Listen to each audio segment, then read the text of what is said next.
po, good morning. Excited na po ba kayo? Ayan, uulitin ko lamang po, no?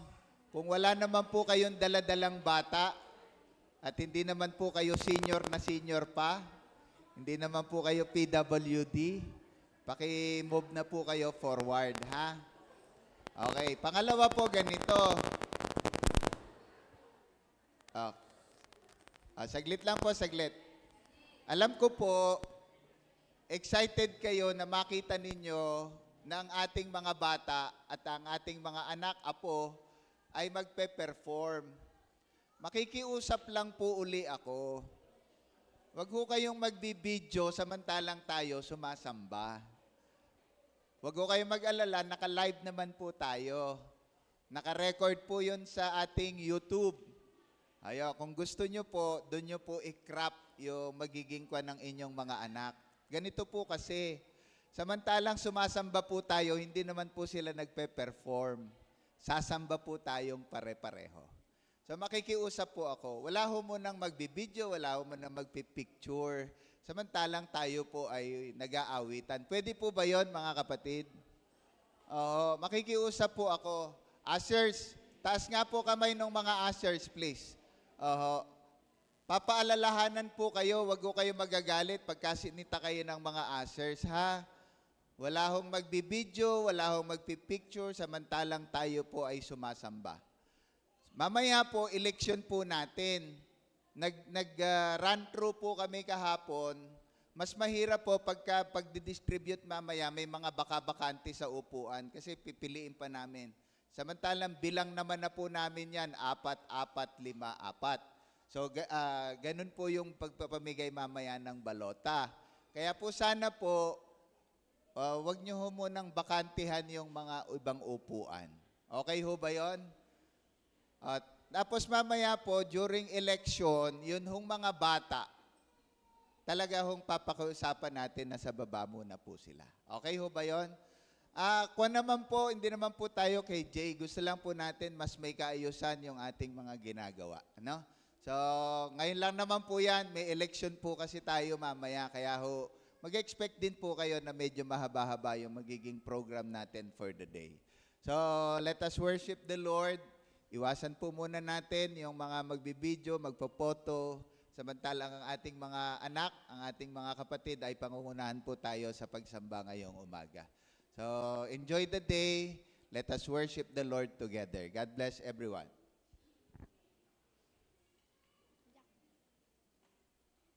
Isang magandang umaga po sa ating lahat. Nagpapasalamat po tayo sa Panginoon dahil nandito po tayong lahat upang sumamba at magpuri sa Kanya. Sa ating pong pagpapasimula, inaanyayahan ko po ang lahat na tumayo at tayo'y manalangin.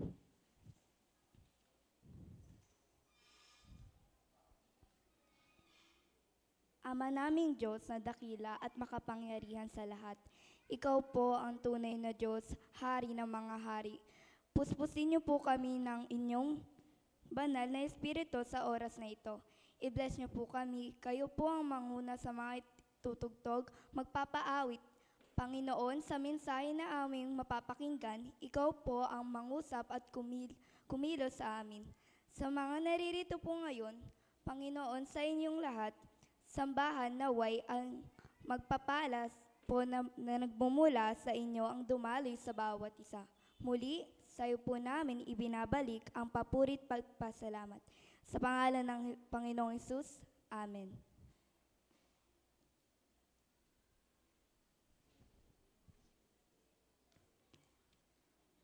Basahin po natin ang banal na salita na matatagpuan sa Awit 95 verses 1 to 7. Tayo na't lumapit kay Yahweh, na Diyos siya ay awitan, ang batong kublihan, atin ngang handugan, masayang awitan. Tayo na't lumapit sa Kanya'y presensya, na may pasalamat, siya ay purihin ng mga awiting may tuwa at galak. Sapagkat si Yahweh, siya ay dakila't makapangyarihang Diyos, ang dakilang haring di higit pa sa sinuman na dinidiyos.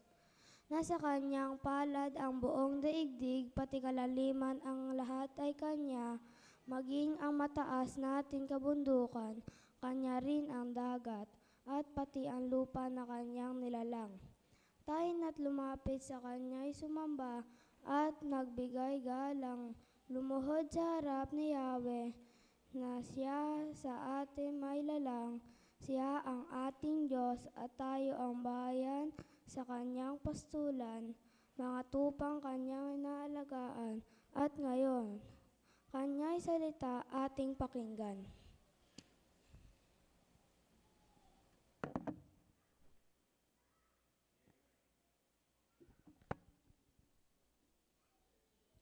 Good morning po sa inyong lahat. May kagalakan, buong puso, sama-sama po nating awitan at purihin ang ating Diyos.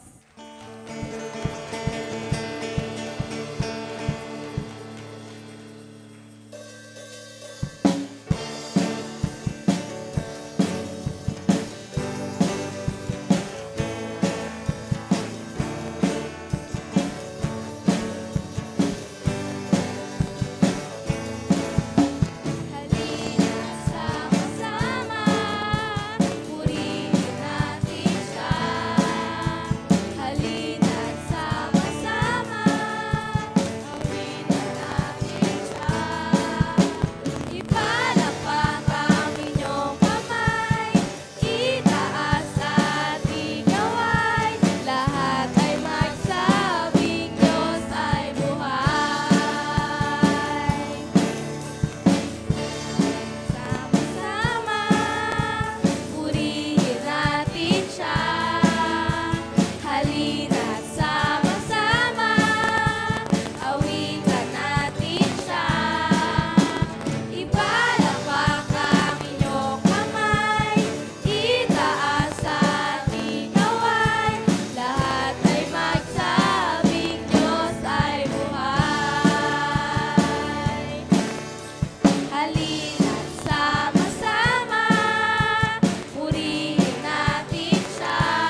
Patuloy po nating awitan ng ating Panginoon. Siya ay Diyos na walang katulad.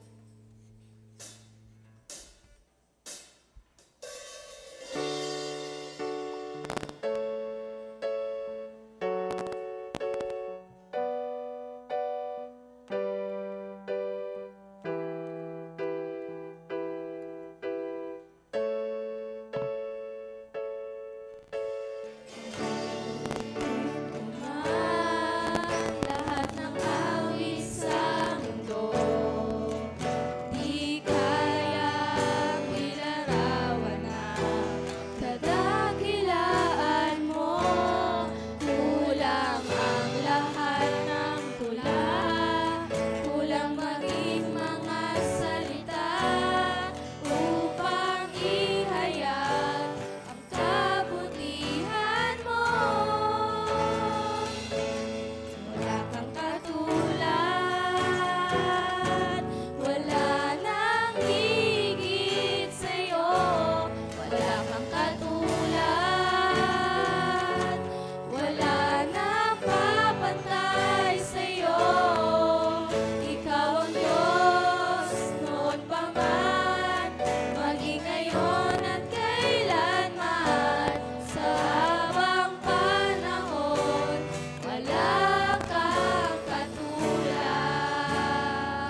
Yan. Magandang umaga po mga kapatid.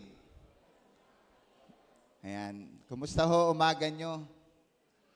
Ayan. Medyo malamig na po ang panahon, ano? Nagpapasalamat po tayo, no? Because God is raising up the next generation. So, may susunod na po na henerasyon sa IRM F1. At sana po hindi tayo ma-insecure doon, ano? Instead, maging joy, ano? Maging inspirations po natin yon, so that yung iba pa pong mga bata na nasa paligid natin, ma-reach out po natin para sa Panginoon. Amen po ba mga kapatid? Parang yung iba ayaw, ano? Parang okay, so sige po, magpapatuloy po tayo ngayong umaga sa atin pong sama-samang pagsamba. Meron pong isang nagsabi, no? Ang sabi po ng isang quotation o ng isang actually preacher, author, and motivational speaker, ang sabi po niya, the rise and fall of every organizations depends on the leader. Ibig sabihin, malaki po talaga ang factor ng leadership. Sabihin nyo nga po, leadership. Okay, ang pagiging tagapanguna. So, hindi ko po i-discuss ngayong umaga the difference between leader and manager. Meron po kasing pagkakaiba ang leadership sa management, no? Ang leader sa manager. Magkaiba po sila, pero po pwede pong sila ay magkapareho ng, may kaparehong quality at the same time may kaparehong function din. Pero magkaiba rin po talaga sila. What we're looking, what we're asking, what we're going to discuss this morning is about leadership. Pero hindi lamang po basta leadership, mga kapatid. Kundi, sabi po natin ngayong umaga, ang paksa po natin na pag-uusapan ay ito po. Yan. So, nag-aayos lang po siguro sa kanan, no? A leader after God's own heart. Hindi lang ho basta leader. Mga kapatid, kitang-kita po natin at alam na alam po natin ang nagaganap at nangyayari sa ating bansa. Ano? Leader po ang may kinalaman dyan eh. May malaking factor po yan. Kaya nga lang, ito po ang malaking hamon. Bakit nananalo yung mga leader na korap? So, yun ang malaking hamon sa atin. Kaya, mas makabubuti po na pag-aralan po natin, ano ba ang sinasabi ng Bible kung ang pag-uusapan ay leadership. Kaya po ang sabi po natin sa ating pag-aaral ngayon ay leader or leaders after God's own heart. So with that, saglit po tayong tumayo mga kapatid. No? At actually, isang verse lang po yung babasahin natin, in the book of Psalms, pero ang tatalakayin po talaga natin, ay nasa 1 Samuel. Nasa Samuel ang pinakamalaking bahagi o pinakamalaking bulk ng ating discussions for the day. Pero of course, ang babasahin lang po natin ay ang text natin ay makikita po natin in the book of Psalms chapter 78 verse 72. Andiyan naman po sa screen. Pwede po bang pakibasa niyo po pagbilang ko ng 3? Isang talata lang naman po yan, 1, 2, 3.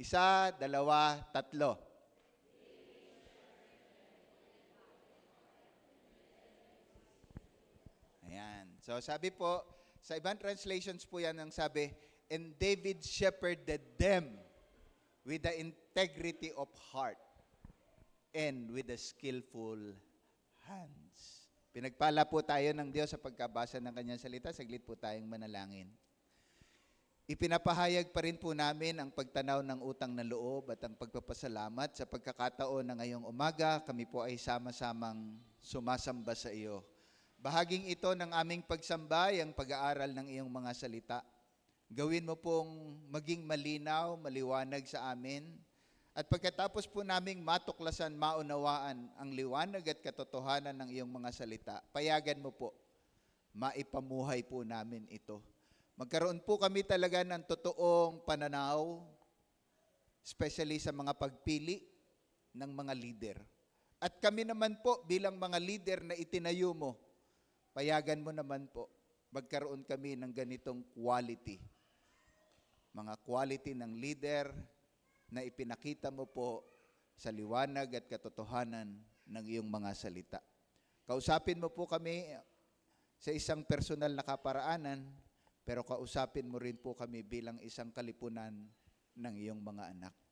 Lolatiin mo pong patuloy ang iyong pangalan as we worship you through the listening of your word. This is what we pray, Father, in Jesus' name. Amen. Pwede po bang bago ka maupo, 2, 3 na malapit sa iyo, sabihin mo, leader ka talaga.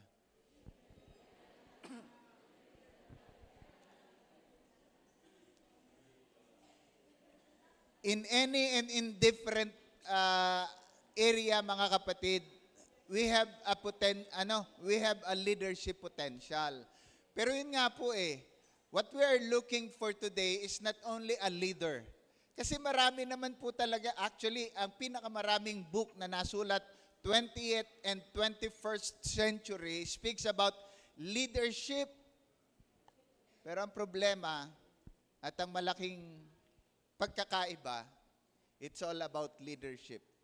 But leader that is not from the heart of God. So, ngayon pong umaga, katulad po ng paulit-ulit na ina-announced, hanggang kanina po pinapaalala, meron po tayong magaganap na eleksyon maya-maya. Na bahagi rin naman po ng ating pagsasama-sama ngayong umaga. We will have an election for local church council for the year 2026 ng January next year hanggang December ng 2027. Kaya po 2 years po yun. Yung term po nila 2 years. Sa district naman po, 3 years ang term. At sa national level naman po ng IRM ay 4 years. So, yun po yung pa natin, as IRM people, yun po yung term of offices and positions ng mga kinauukulan from local, district, tsaka po sa national level. So, papansinin po natin at pag-aaralan natin yung sino pa si David na tinawag na, yun nga po, leader mula sa puso ng Diyos. Mapapansin po natin, binigyan tayo ng kaunting background po sa ating binasang talata. Makikita po natin, sabi po sa verse 70, pinili naman niya si David na kanyang lingkod. Tingnan niyo kung saan nag-start si David. Sabi po niya, at kinuha niya siya mula sa kulungan ng mga tupa. Ibig sabihin, hindi naman po agad-agad si David leader. Hindi naman po pagkapanganak ni David, leader na agad siya. Hindi po Tingnan niyo po, sabi po ng text na ating binasa sa unahan, sabi po, pinili naman niya si David na kanyang lingkod at kinuha niya siya mula sa kulungan ng mga tupa. Pagdating po sa verse 71, dinala niya siya na mula sa pagsunod sa mga tupa ng nagpapasuso upang maging pastor ng Jacob na kanyang bayan at ng Israel na kanyang mana. So, ibig sabihin, ang background po talaga ni David is shepherd po siya. At ang kanyang pinangungunahan ay ang mga tupa. Alam niyo po, according sa pag-aaral, isa po talaga sa pinakamababa sa lahat ng mga hayop, ang IQ ay ang tupa. At yun po talaga, doon po talaga nagpasimula si David. Tingnan mo nga po yung katabi mo, ano kaya ang IQ niyan? Di ba? So, baka po pwedeng diyan ka magpasimula. Di ba? Ganun po kasi di ba? So, hindi agad-agad. May process po talagang pinagdaanan. Sabihin nyo nga po, process. Marami po kasing tao ang gusto lang product, ayaw po ng process. Hindi po pwede. A leader after God's own heart, undergone process. Katulad po ni David. At ito po siya. Actually, hindi lang po yan. Makikita natin, si David po ay bunso sa kanyang 8 magkakapatid. At ang bunso, hindi ho katulad ngayon, sa henerasyong ito, ang mga bunso spoiled na ngayon di ba? Nung time ni David, hindi po ganun ang kwento. Ang kwento po, nung panahon ni David, yung bunso, siya yung utusan ng lahat. Hindi lang yon. Ang bunso nung panahon ni David, lahat lang ng pinaglumaan ng kanyang mga kapatid. Sa kanya ang bagsak. Di ba? So, ganun po yung kwento at karanasan at pangyayari sa buhay ni David. Pero pansinin po natin, David become a leader after God's own heart. So, ang tanong po natin ngayong umaga, bago po natin yung tanong, ang gusto po nating bigyang diin sa ating pag-aaral, na iuugnay po natin mamaya sa gaganapin po nating eleksyon ng LCC. Ang sabi po ng ating pag-aaral na gusto nating bigyang diin, a leader after God's own heart is a leader of character and competence. Sabihin nyo nga po, character and competence. So yun po yung leader after God's own heart. There are two qualities that the Lord is requiring to be a leader after God's own heart. Hindi lamang po siya basta leader, kundi siya ay tagapanguna, nagmula sa puso ng Diyos. Ano yun? Yung meron po siyang character. Actually, hindi lamang po basta character, kundi good character, siyempre. Sa ibang translations, integrity of heart. Pangalawa po, sabi po, competence with a skillful hands. So, tatanungin po natin ngayong umaga sa ating pag-aaral, how David displayed those qualities of being a leader after God's own heart. Pag-aaralan po natin ang dalawang bagay lang naman po. Una po, na quality that David displayed being a leader after God's own heart is David has integrity of the heart. Pangalawa po, David have a skillful hands. Pag-aralan po natin yung dalawang bagay. Una po, pag-aralan po natin David after God's own heart. A man after God's own heart, or rather, a leader after God's own heart, he displayed two qualities such as integrity of the heart and skillful hands. Pag-aralan po natin, leader with integrity of heart. Pinag-aralan ko po, actually, napakarami po, pagka pinag-aralan nyo yung word na integrity, marami po yan, but I only choose 4. Here are the meaning when we say integrity. Sabihin nyo nga po, integrity. Actually, pagka po pinag-aralan nyo po yung word na integrity from the word integers, the whole number. And ito po yung nakita po natin sa Bible Dictionary, kung ang pag-uusapan po natin, what does it mean when we say integrity? Sige nga na, go. Sabi po, pakibasa nga po, what does it mean when we say integrity? Honesty. Kaya nga po meron tayong, di ba, policy. Honesty is the best. Meron tayong quotation, di ba? Honesty is the best policy. Di ba? Ang honesty daw po is you are willing to admit when you are wrong. Mas madali daw po sabihin sorry. Pero it is hard and it is difficult to say I am wrong. And later, makikita po natin yan, discover natin. Pangalawa po, uprightness, matuwid. Anong ibig sabihin ng matuwid? Walang kalikuan. Hindi baloktot. Di ba? Or, walang under the table. Hello? Ito pa po, pangatlo, sabi po, what does it mean when we say integrity of the heart? It speaks about what? Morality. Anong kabaligtaran ng morality? Immorality. Immoral. And immoral, mga kapatid, does not only mean sexual immorality. Pero yun po yung Yun po yung connotation. Pero immorality does not only speaks about sexual sin. Immorality means you are not passing the standard of morality. Kaya po immoral. Pero when we say integrity of heart, it speaks about morality. Yung wala kang nilalamangan, wala kang inaargabyado, at walang kinikilingan, Walang pinoprotektahan. Di ba? Okay, so pang-apat po na pinili ko po na meaning ng integrity ay, ano daw po? Trustworthy. Ano ibig sabihin yan? Yun yung Tagalog, mapagkakatiwalaan. Pagka po sinabing trustworthy, is yung considered it done.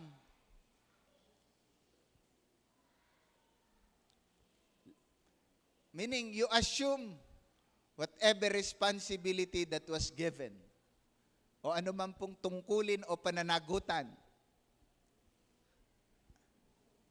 Mamaya po, titingnan natin, yung bang mga pipiliin nating predikador, mapagkakatiwalaan. Ayan. So, yun po yung natin. Anyway, how David displayed the integrity of heart. Ayan. Pupunta na po tayo ngayon sa mga talata po na nagpapakita nito actually in the 1 Samuel.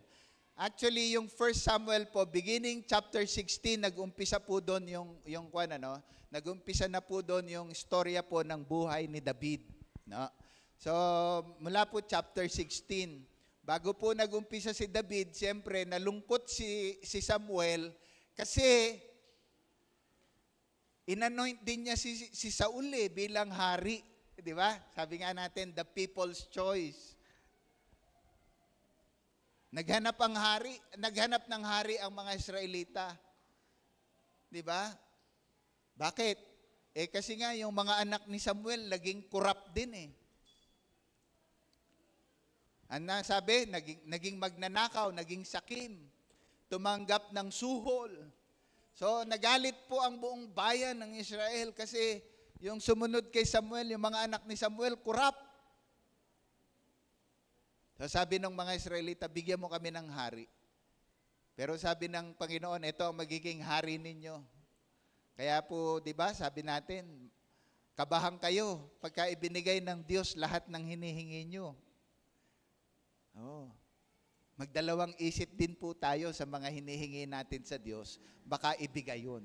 O pagkatapos ibigay ng Diyos yung hari, nalungkot po si Samuel. Bakit? Ito po malungkot na katotohanan. Nalungkot si Samuel kasi binigay ng Diyos si Haring Saul. At eventually, naging masamang hari po si Samuel. And then, sabi ng Diyos kay Samuel, bakit ka nagmumukmok dyan? Pumili ka ng magiging hari na kapalit ni Saul. At yun po si Samuel, yun po si David. So tingnan po natin how David displayed his integrity. Number 1 po, by being obedient. Tingnan po natin, 1 Samuel chapter 17 verses 12 to 20 po yan medyo mahaba-haba po yan. Kaya lang, pwede po nating mas makabubuti po na makita po natin yung verse 20. Ito po yung sabi, David got up early in the morning, left the ship with a keeper and took the supplies and went. How David went as Jesse had directed him. Sumunod po siya ayon sa utos. Tingnan niyo po yung pagkakaiba nila ni Saul. Ang sabi po ng Diyos kay Saul, lipulin mo ang buong Amalekites. Di ba? Mapatao, mapahayop. Pero ano ang ginawa ni Saul? Ginawa po ni Saul, tinira niya yung mga matatabang hayop. Para ano daw po? Para gawing handog. Kaya nung nagkumpronta sila ni Samuel, sabi, ano nangyari sa misyon na ipinagawa sa iyo ng Diyos? Mission accomplished po.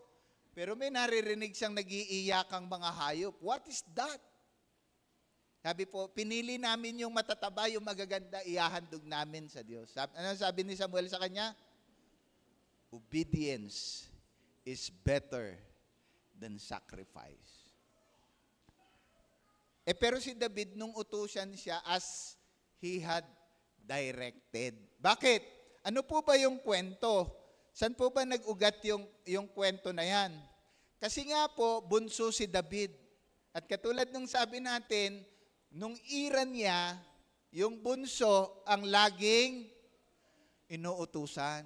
Oo, kawawa po nung panahon yun yung bunso. Hindi ho katulad ngayon, spoiled na po yung mga bunso. Di ba? Lagi na, lalo na po sa mga lolo't lola, kapag kabunso, naku po talaga naman. Di ba? That's another thing. So tingnan po natin. Pangalawa, hindi lamang po David displayed his obedience in the book of 1 Samuel, he is also faithful. Sabihin nyo nga po, faithful. Anong ibig sabihin ng faithful? Sasabihin nyo sa akin, tapat. Di ba? Sabi po niyang verse 20 sa unang bahagi. Sige nga anak. Sabi, David got up early. Ang isang tao na tapat, makikita mo po. Hindi po nalilate. Tingnan mo nga po yung katabi mo. Faithful ho kaya yan?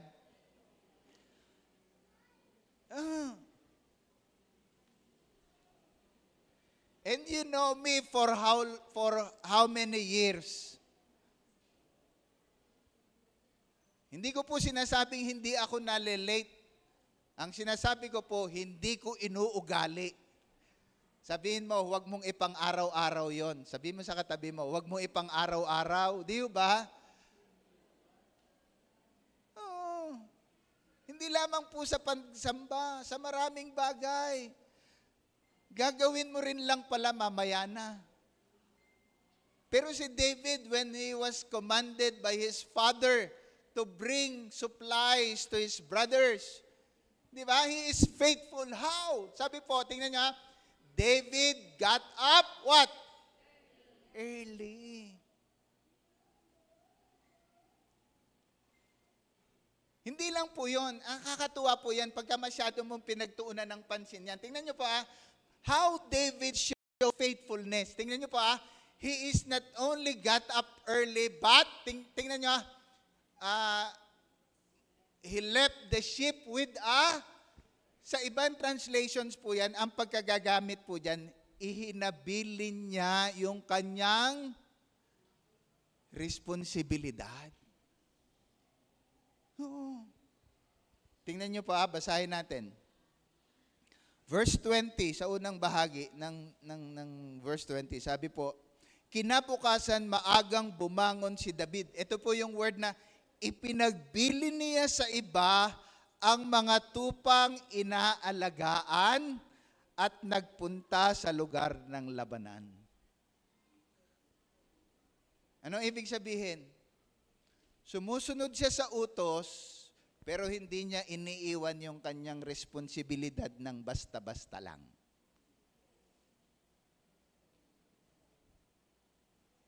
Ibinibilin niya. Itinatagubilin niya.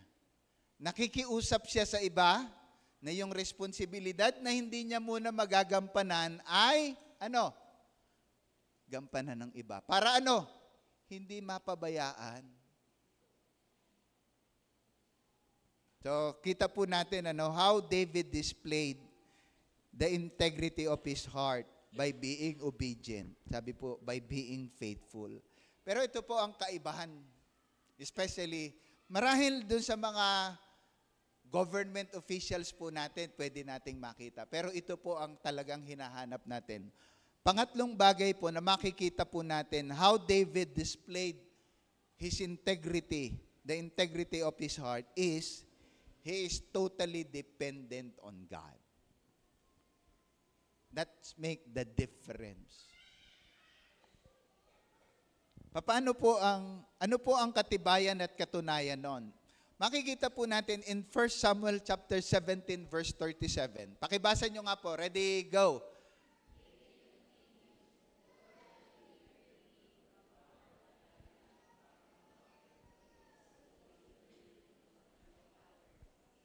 Kasi ganito na po yung kwento niyan.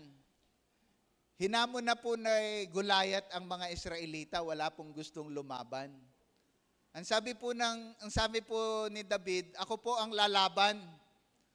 Tapos, nung magkaharap na si David at si Saul, ang sabi niya, hindi mo kaya, higante yung kalaban natin na yan eh. Pero tingnan niyo po yung sinabi niya sa bandang huli. Tingnan niyo po The Lord who delivered me from the power of the lion and the power of the bear will also what? Deliver me from the power of the Philistine. Kanino po siya nakaasa? Sa Diyos. The Lord, yun po yung, sana makita po ninyong word yan. The Lord who delivered me. Saan daw po? Di ba? Hindi po siya umasa. Yung leon nga at saka oso nga, mahal na hari, kayang-kaya kong patayin Hindi po ganun. Kundi, kanino niya ibinigay yung credit? Sa Diyos. Sabi po niya, the Lord. Another verse po, at ito po yung isa sa gustong-gusto kong verse. Tingnan niyo po. Ito po yung sinalakay din po sila. Ayan. Then David told the Philistine, you come with me with a sword and spear and a javelin, but I come to you, how? In the name of the Lord. Grabe, no? And mamaya pag-aaralan natin how skillful David was. And yet, hindi niya pinangahasan. Hindi niya ipinagmayabang yon. Sino ipinagmamayabang ni David facing Goliath? Hello, sino pinagmamayabang ni David facing Goliath? The Lord. And that's make the difference, mga kapatid. Having a leader after God's own heart is totally dependent on the Lord. Tuloy po natin. Verse 46. This very day, the Lord will deliver you. Tingnan niyo po yung word na yun. The Lord will deliver you into my hands. Grabe, no? Hindi, papatayin kita. Hindi Ang Diyos ang magliligtas sa amin sa iyong mga kamay. Grabe, Sabi niya, lalabanan mo kami sa magitan ng javelin at ng espada. Pero the Lord will deliver you into my hands. I'll strike you down and remove your head from you.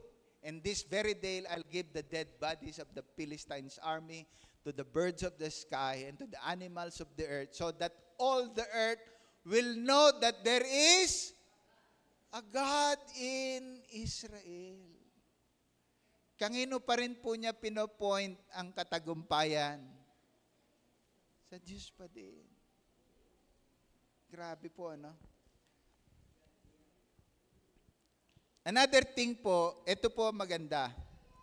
He is always seeking God.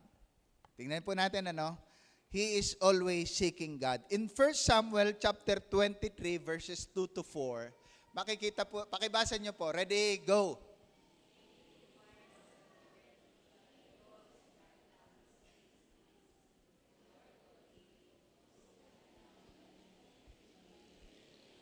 Napaka-interesting po niyan. Meron po silang sasakupin, lalabanan. Anong unang ginawa ni David? David inquired of the Lord. Kanino siya nagtanong? Hindi po sa horoscope siya nagtanong. Hindi ba? Hindi ho siya nang hula at pinakita niya yung palad niya kung ano magiging kapalaran niya. Kanino po siya nagtanong? Sa Diyos. At ang napaka-interesting po ito, David inquired of the Lord, shall I go and strike down the Philistine? The Lord told David, go, strike down the Philistines and deliver Keilah. Pero pansinin po natin yung susunod na verse. Sige nga anak, yung susunod na verse. Tingnan niyo po, look, David's men told him, look, we are afraid here in Judah. How much then if we got Keilah against the Philistines' army? Ito po yung susunod na talata. Sige na, go. Tingnan niyo po, David inquired of the Lord. How? Sabi po, again. Sinabi na ng Lord, sige, labanan nyo. Pero minsan pa, ito po yung kinlarify niya. Ito po yung clarification na David. Di ba? David inquired of the Lord again, and the Lord answered him, "Get up, go down to Keilah. I'll give the Philistines into your control." Sa mga major decision po ng buhay ninyo, kanino kayo nagtatanong? Kanino kayo naghahanap? O minimay-nimay mo lang. Di ba? Yung bang bahala na si Batman? Anong kinalaman ni Batman sa buhay mo?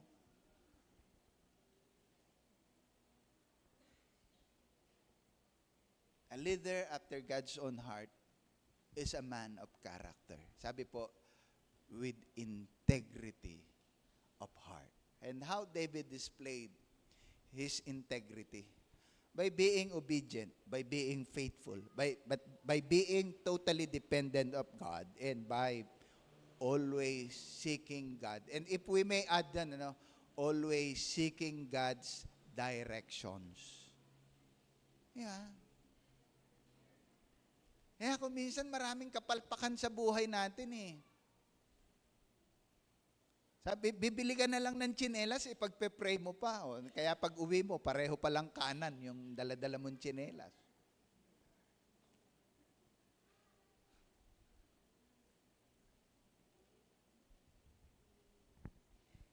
But David shows his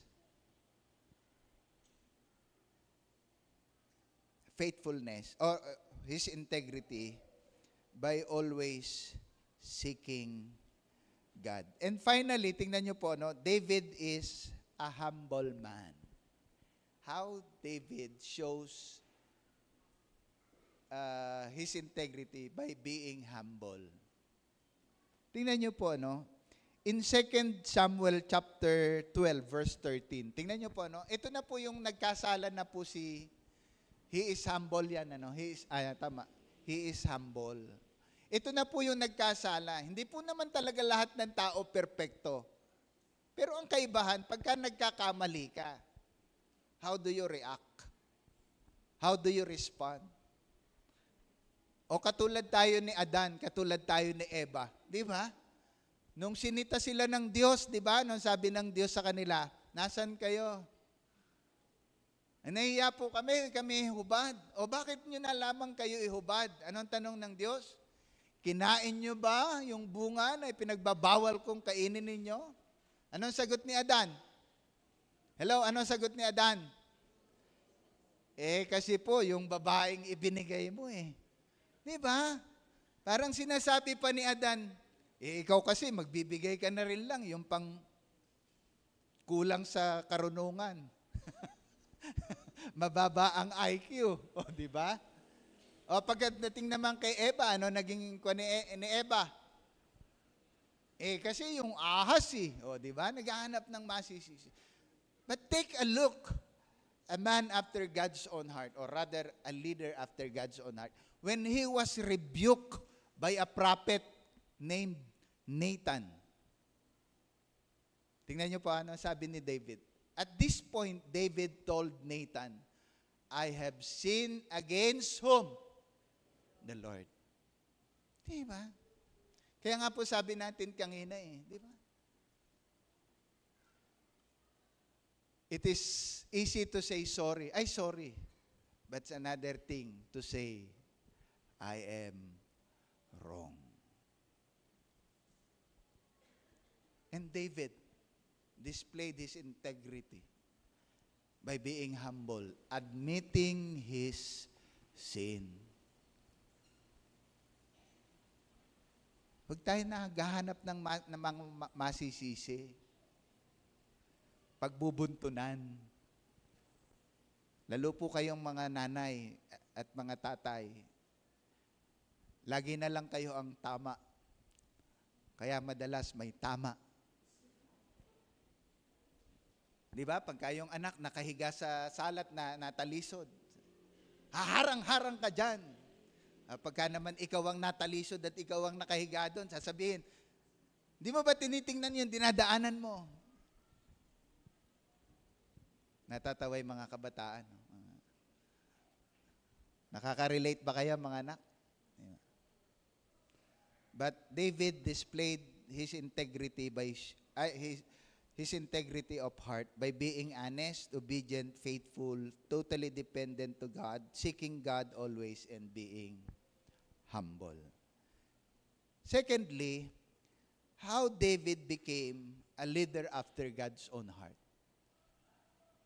Because he is a man of character. Pero it does not end there. He also displayed skillfulness. Tiningnan ko rin po yung meaning ng ano pa yung skillful. Ito po meaning ng skillful. Sige anak, go. Sabi po, with expertise. Pangalawa, mastery. Pangatlo, capable. Yun po bang mga i-elect natin mamaya? Have these qualities na dapat po nating tingnan. Diba? Tingnan po natin how David displayed his skillfulness. Balikan lang po natin yung 1 Samuel chapter 17 verse 34 to 35. Nung kinausap na po siya ni Saul na hindi mo kaya kasi higanti yan eh. Tingnan niyo po yung David told Saul, "Your servant has been a shepherd for his father. When a lion or bear came and took a lamb from the flock," go ahead, Nak. Next.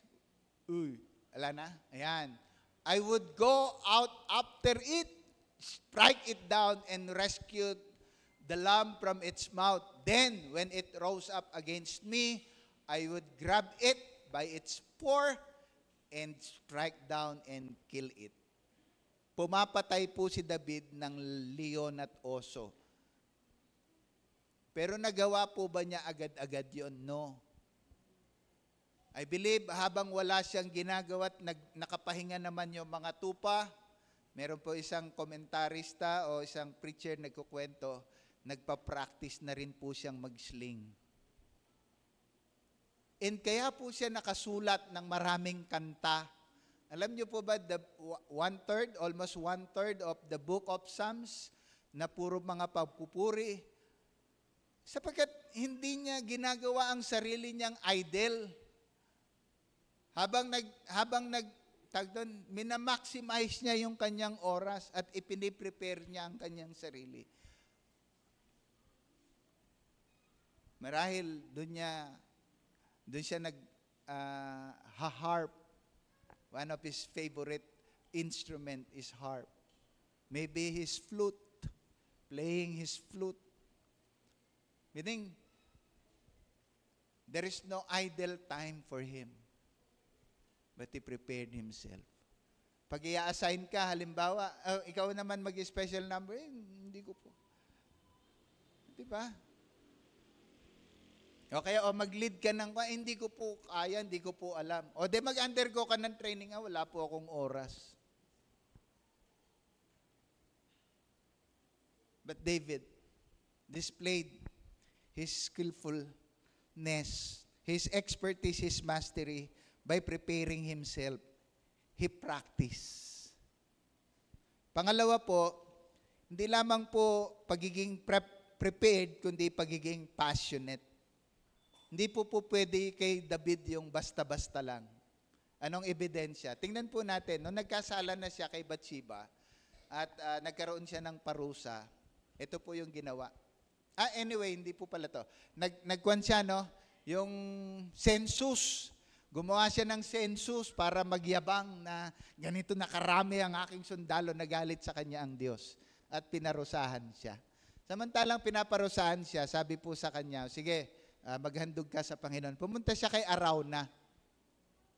Sabi po ni Arauna, o sige, mahal na hari, sa'yo na po yung lugar na yan na bibigyan na rin po kita ng baka at the same time ng panggatong para dun sa handog. Anong kwento ni David? Ano ang response ni David? No. Di ba? Arauna. No, the king replied to Arauna, I will buy them from you at a full price. I won't offer to the Lord my God burnt offerings that cost me nothing. Huwag laging libre. Sabihin mo sa katabi mo, huwag laging libre. Bayad-bayad din pag may time. Di ba? Especially para kay Lord.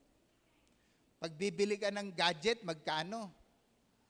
Pero pag mag-o-offering tayo, bariya-bariya. Sabihin mo sa katabi mo, huwag ganun. Lalo kayo mga kabataan, mga anak, di ba? Gusto nyo, kompleto kayo ng gadget. Gusto nyo, lagi kayong may load. Pero pagka mag-o-offering, sasabihin, Pastor, nag-aaral pa kami. But David, he is passionate for God. He is not procrastinate. And sabi po, he is submissive. He does not rebel against leader. Bakit? May pagkakataon na siyang patayin si Saul eh. Dahil hinahabol siya ni Saul, alam ni Saul, threat na si David sa kanya eh, sa kaharian ni Saul eh. Kaya nga pinagalitan din ni Saul si Jonathan eh. Anak ka ng nanay mo. Pero minura talaga ni Saul si Jonathan, di ba? Hindi mo ba alam na tangka yan sa ating kaharian? Na dapat ikaw ang magmamana. Nagagalit po si Saul kay Jonathan. Kasi kinakampihan ni Jonathan si David. So tinutugis ni Saul si David para patayin. Para hindi si David yung pumalit sa kanya maging hari. At may pagkakataon na si David para patayin si Saul. Pero ito response ni Saul. Sige nga anak.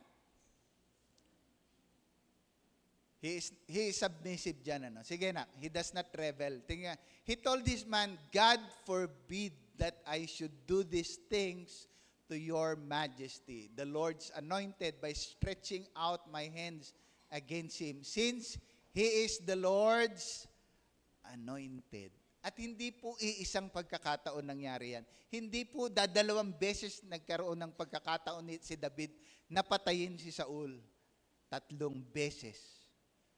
At ito po ang nakakamangha kay David.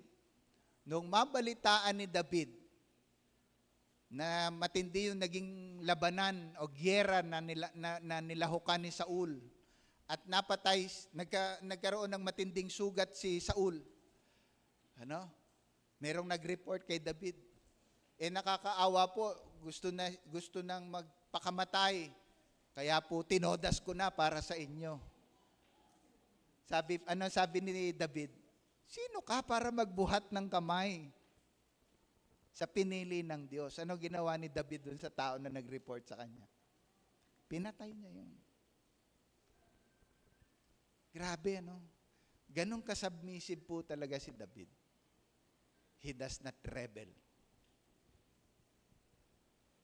We are not up, let me clarify. I am not for bongbong.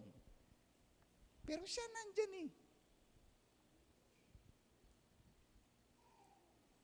Stop cursing, even in social media.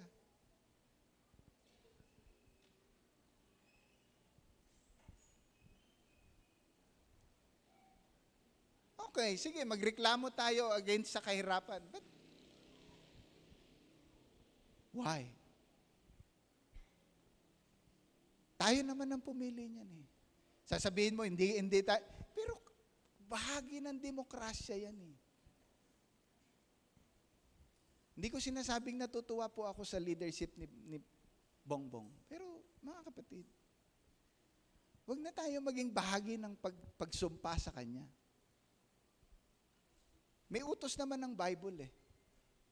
Pray for those who are in authority. David has many chance. Pangahuli at pangapat, sabi po, he is anointed. Minsan, we tend to forget this matter. Why you are skillful? Because of the Lord's favor. Chosen po. When we say anointed, he was chosen. Tingnan po natin in chapter 16, verse 13 ng 1 Samuel. Sige nga anak. Then Samuel took the horn of oil and anointed David in the presence of his brothers. And the Spirit of the Lord came on David from that day forward. Then Samuel got up and went to Ramah. He was empowered by the Holy Spirit. The reason why, tingnan niyo po inaalihan ng masamang espiritu si Saul. Pero kapag tumugtog na po si David, umaalis ang masamang espiritu. That's anointing. That's why he has skillful hands. Mga kapatid, in a few minutes, in a couple of minutes, we will choose LCC, Local Church Council of IRM Ministries, F1. And in the coming days, we will be having our elections. And in the future, we will be keep on participating by the grace of God in choosing leaders. It must be the basic qualifications we must look at. An integrity of heart, a skillful hands. Mga kapatid, sabi po, a leader after God's own heart is a leader of character and competence. Listen carefully. We cannot sacrifice one for the other. Ulitin ko po Ayan, andyan naman po pala. Pakibasa nyo nga po at the count of 3. 1, 2, 3.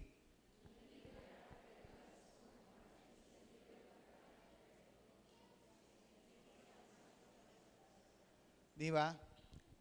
Pastor, mabait naman po siya Matututo na rin siguro yan bandang huli. O kaya naman, magaling naman po siya Kaya lang, lagi namang late. Di ba? So, mga kapatid, ito po ang maganda sa bandang huli, sa atin pong pagtatapos. Wala po dyan Wala po dyan. Pero gusto ko pong basahin po sa inyo 1 Samuel chapter 16. Balik lang po tayo sa saglit. Chapter 16 po. Chapter 16 po ng 1 Samuel. Babasahin ko lang po sa inyo in closing and as a challenge po sa bawat isa. Sinunod ni Samuel ang utos sa kanya ni Yahweh. Chapter 16 verse 4 po Nagpunta nga siya sa Bethlehem, siya ay sinalubong na matatandang pinuno sa lungsod at nanginginig na nagtanong, maganda, sa ikabubuti ba namin ang inyong pagparito? Tingnan niyo ba? Sabi po ni Samuel, oo, sagot niya, naparito ako upang magandog kay Yahweh.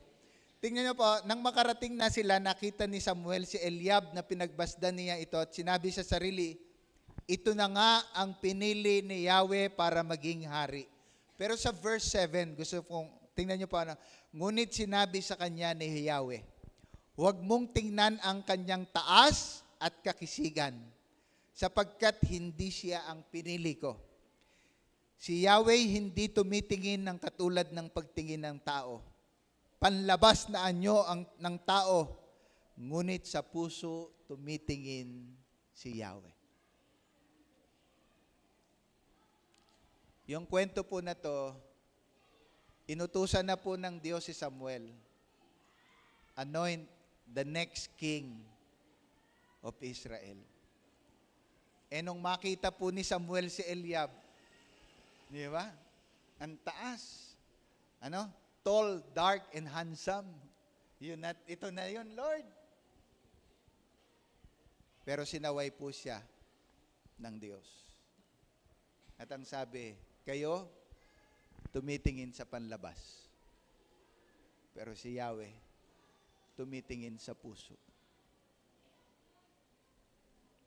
A leader after God's own heart is a leader with integrity of heart and with a skillful hands.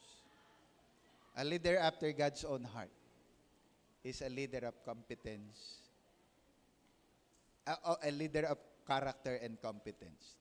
Do not sacrifice. Again, IRM Ministries F1. Do not sacrifice one for the other. Let us raise up Local Church Council of IRM Ministries 2026 and 2027 with a leader after God's own heart. Magandang umaga po at pagpalain po kayong lahat ng Panginoon.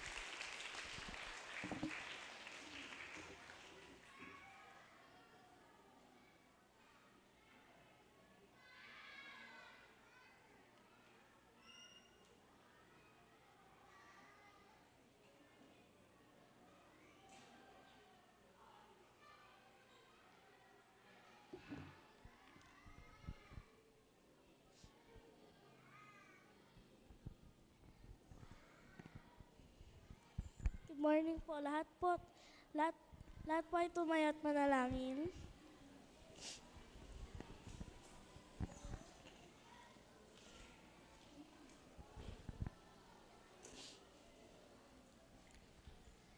Dear God, thank you for bringing us together here today. Thank you for all the blessings you give every family here. As we present our tithes and offering, we pray that you use them to help our church grow and bless people who need love.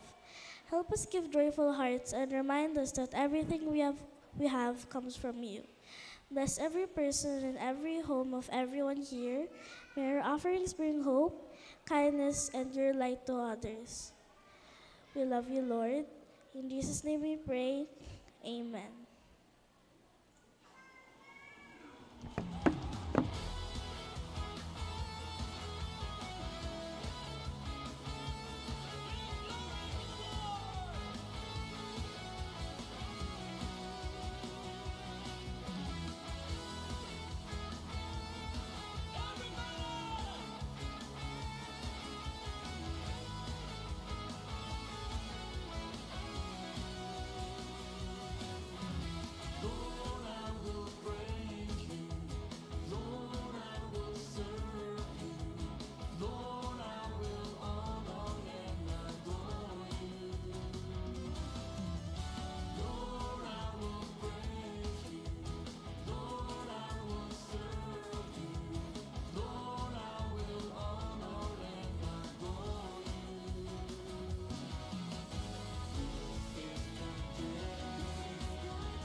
Tayo pong lahat ay tumayo mga kapatid para po sa atin pong panalangin pastoral.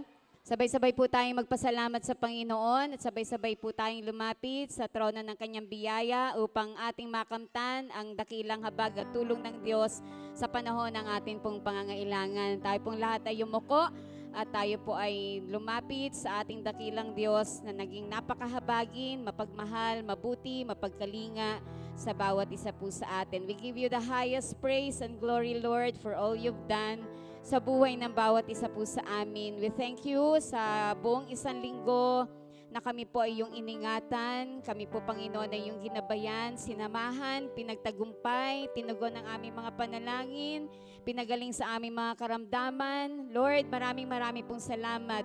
Ilan lamang po yun, Panginoon, sa mga kabutihan at katapatan mo na patuloy mo pong pinaparanas at ginagawa sa buhay ng bawat isa po sa amin, kasama po ng aming pong buong pamilya. We thank you, Lord, sapagkat ikaw ang patuloy po na nag-aakay sa amin to live a life worthy of our calling. Maraming pong salamat, Panginoon, sapagkat everyday nandyan ka po. Lagi mo po kaming ginagabayan, hindi mo po kami pinapabayaan ayon po sa pangako mo sa iyong mga salita. Maraming salamat po sa iyo, aming Diyos. So hindi pa po mabilang na mga kabutihan at kadakilaan mo sa buhay namin. Naririto po ang bawat isa. Patuloy ka naming binibigyan ng taus-pusong pagpapasalamat. Lord, this morning din po, patuloy po kaming nakikisa at nakikigalak sa aming po mga kapatiran na nagsipagdaos po ng kaarawan ng kanilang mga buhay. Mga kapatid namin na sumapit din po sa anibersaryo ng kanilang mga kasal.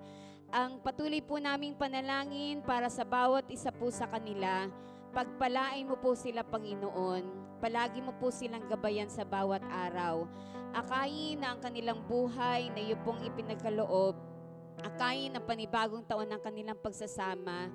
Ipaglingkod sa iyo, Panginoon. Pagtiwalaan ka po sa lahat ng oras. Ikaw po ang kanilang maging sandigan. At hayaan mo po, Panginoon, na mas lalo pa po silang mapalapit sa iyo, mas lalo pa pong lumago sa buhay pananampalataya at ang kanilang buhay magsilbing bantayog ng iyong katapatan at ng iyong kabutihan. We declare blessing upon blessing sa buhay po ng bawat isa po sa kanila. Sa pagkakataon pong ito, sama-sama din po kami dumadalangin, Panginoon, para sa iba't iba pong kahilingan, daing, suliranin, pagsubok, pangangailangan, na marahil po ang aking pong mga kapatid na naririto po ngayon at maging ang kasama po namin na online ay meron pong iba't ibang uri ng pangangailangan. Sa iyo pong mapagpalang kamay, lahat po ng ito ay amin pong ipinagkakatiwala. Katulad po ng sabi ng mga salita, cast all our cares upon you, for He cares for us. Salamat po sapagkat ikaw ang aming Diyos na nagmamalasakit sa amin. Alam namin na nakaka-relate ka po sa lahat ng mga suliranin, paghihirap, pagsubok na aming naranasan sapagkat naranasan mo po yun nung ikaw po ay narito po sa lupa. Aming Ama, tinatanggap po namin ang iyong habag, ang iyong biyaya at ang iyong pagpapala at ang patuloy, Panginoon, na pagtatagumpay, katugunan, kasagutan sa lahat po ng mga suliranin, kasagutan, Panginoon, sa lahat po ng aming mga dalangin. Sa pagkakataon din pong ito, sama-sama po namin itinataas sa iyo ang aming bansa. Alam namin, aming Diyos, ikaw ang makapangyarihan sa lahat. You are in control of everything. You are sovereign God. So, Panginoon, maging ang sitwasyon at kalagayan ng aming bansa, ito po ay amin pong inilalapit sa iyo. At iniling po namin, intervene, Lord, sa lahat po ng aspeto, sa lahat po, Panginoon, ng nangyayari, Panginoon, sa kasalukuyan sa bansang Pilipinas. Lord, ikaw po ang bahala sa aming pong bansa. Pinagpipray din po namin at patuloy din po kami nagdi-declare ng blessing, Panginoon, sa aming pong barangay. Salamat po sa buhay ng aming kapitan at sa lahat ng kawani ng Barangay San Pedro. Nagdideklara po kami, Panginoon, ng kapayapaan, kasaganaan, Panginoon. Lord, katahimikan sa aming barangay. At patuloy po naming inihiling at patuloy naming ipinapakiusap sa pangalan ng aming Panginoong Yesus. Lord, ang mga salita mo po, ang siyang makapangyari sa barangay na to, ang kalooban mo po, ang siyang maganap. Kung papaano nangyayari sa langit, ganun din po mangyari sa aming pong barangay. Panginoon, maraming pong salamat. We are claiming, Father, na ikaw po ang aming Diyos na mabuti, na hindi po marunong magkait ng mabuting bagay para sa amin. Kaya po inaangkin po namin ang iyo pong pagtugon sa aming pong mga panalangin. Sa tanging pangalan po ng aming Panginoong Yesus. Amen.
Opo, Ama.